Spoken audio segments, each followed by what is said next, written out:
हर हर महादेव दोस्तों, मैं हूं केएस न्यू ब्लॉग से आपकी अपनी किरण सिंह। सबसे पहले आप शिव महापुराण के दर्शन कीजिए और अपने आप को कृतज्ञ कीजिए। और ये देखिए, मेरे घर की ज्योति में अभी देखो ताजा ताजा फूल बना हुआ है। ये देखिए, है ये देखिए कितना सुंदर सुंदर ये देवी माँ का दिल देखो, है ना। कितनी ऊंची लो जा रही है, कितना सुंदर देवी माँ का दिल बना हुआ है। और देखिए, दर्शन कीजिए।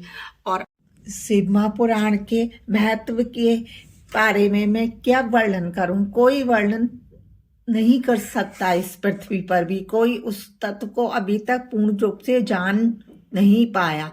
लेकिन फिर भी जो ये शिव महापुराण है, शिव महापुराण परम उत्तम शास्त्र है। ये देखिए, ये परम उत्तम शास्त्र है। इसे इस भूतल पर भगवान शिव का वांग्मय स्वरूप समझना चाहिए और सब प्रकार से इसका सेवन करना चाहिए। इसके पठन और श्रवण से शिव भक्ति पाकर श्रेष्ठतम स्थिति में पहुंचा हुआ मनुष्य शीघ्र ही शिव पद को प्राप्त कर लेता है। और इसलिए संपूर्ण यत्न करके मनुष्य ने इस पुराण के अध्ययन को अभीष्ट साधन माना है।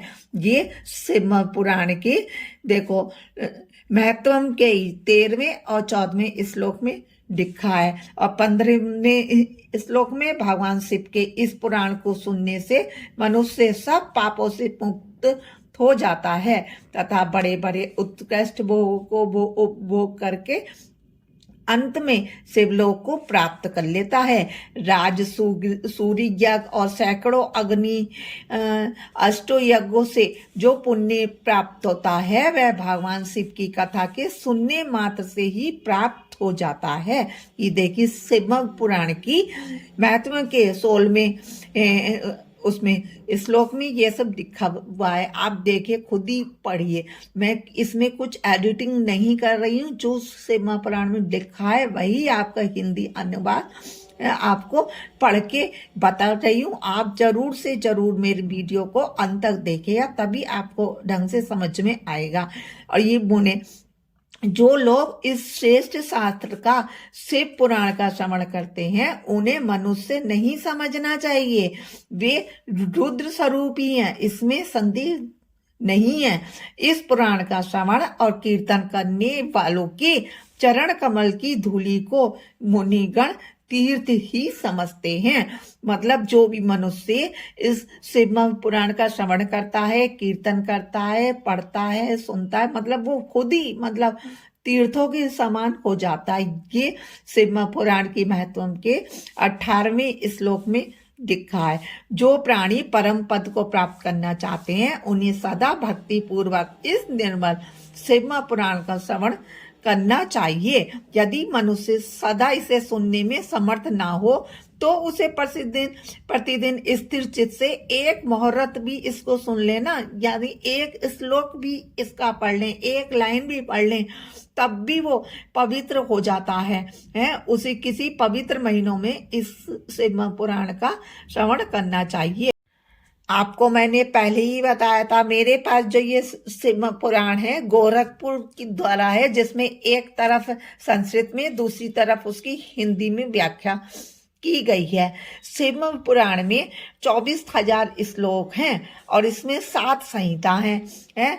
मनुष्य को चाहिए कि वे भक्ति, ज्ञान, वैराग्य से भली भांति संपन्न हो, बड़े आदर से इसका श्रवण करे। पहली संहिता है बिंदुएश्वर संहिता, दूसरी रुद्र संहिता, तीसरी शतरुद्र संहिता और चौथी कोटि रुद्र संहिता और 5वीं उमन संहिता और 6ठी कैलाश संहिता और 7वीं वायु संहिता। इस प्रकार इसमें 7 संहिता हैं।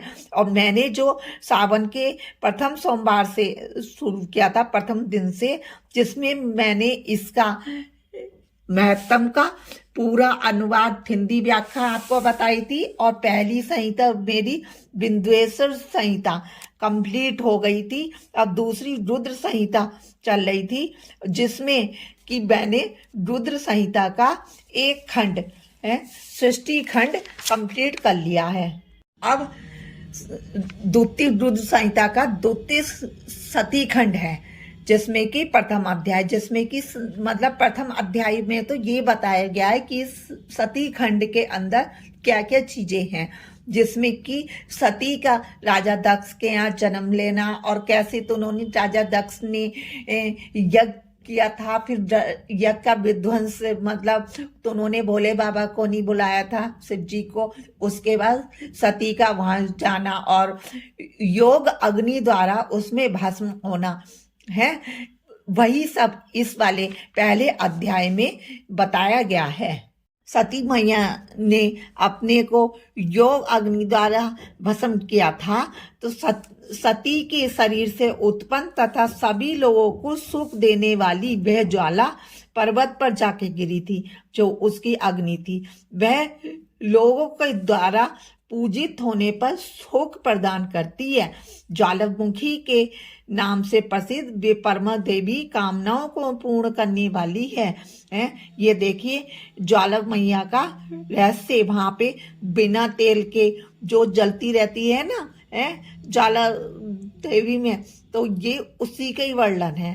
तथा उसके दर्शन से समस्त पापों का विनष्ट होता है, सारे पाप नष्ट हो जाते हैं। संपूर्ण कामनाओं की फल की प्राप्ति हेतु लोग इस समय भी अनेकों विधि विधानों से वहां पे ज्वाला जी में उनकी पूजा करते हैं। बोलिए हर हर महादेव, भोलेनाथ सबके साथ।